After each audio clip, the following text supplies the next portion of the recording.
Anyagunk egy nagy témakör, a geometriai transformáció egy lehetséges, didaktikusan felépített bevezetése.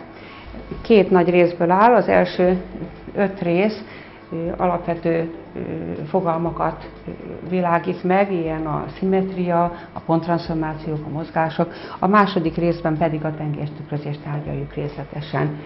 A piktogramok segítségével kiválaszthatjuk, hogy milyen szimmetriával rendelkezik a kép. Például ez a virág a forgásszimmetriával rendelkezik, és levéve róla a geometriát, az animáció megmutatja, hogy milyen a forgásszimmetria. És érdekes megfigyelni, hogy a valóságos képek, a valóságos természetben előforduló képek általában nem tökéletesen szimmetrikusak. Amikor már megrajzoltuk, persze akkor már tökéletes a szimmetria, de érdemes megnézni, hogy például ennek a zebrának a szimmetriája, ugye itt egy tengelytükrözésről van szó, egy kicsit mindig más a valóság. Megmutatjuk, hogy a különböző mozgásokkal milyen szimmetrikus sorminták, terülőminták, parkettaminták készülnek.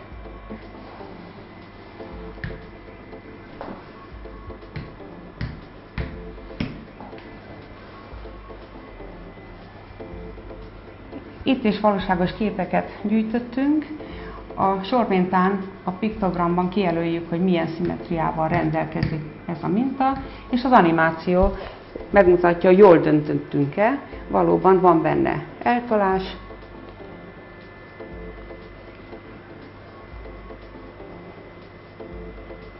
forgatás,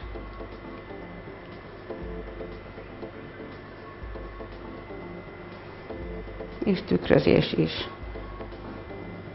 Megnézzük, hogy milyen mozgással lehet parkettát rajzolni ebből a kis figurából.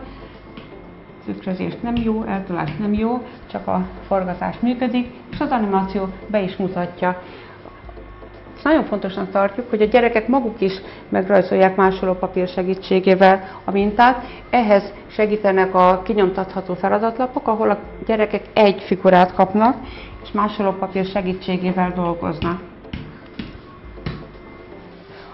A különböző mozgások megadására a zászlópár nagyon jó eszköz. Itt például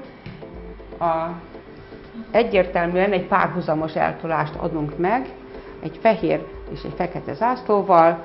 A fehér zászlót a feketére kell mozdítani, és a sík alakzatai mind ezt az eltolást szenvedik el.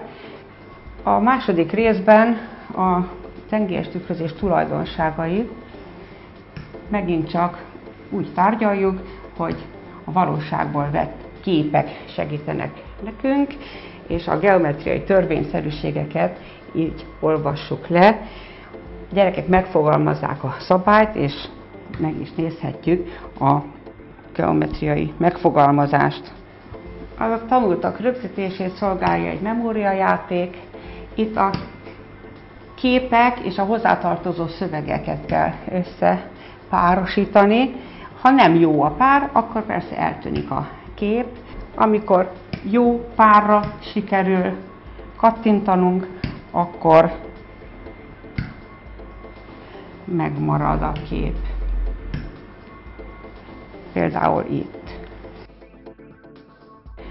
A négyszögek tulajdonságait, például a deltoid tulajdonságait egy-egy tablón összefoglaljuk. A start gombbal indítunk. Itt is szerepel módszertani útmutató, ha szükség van.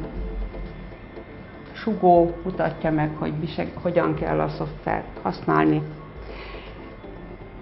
És amikor a természetben látható vagy épített környezetből vett képen vizsgáljuk az adott alakzatot, akkor megjelenik a konkáv deltoid, vagy a konvex deltoid, vagy a és így tovább. iDoctum. Minden, ami a színvonalas oktatáshoz kell.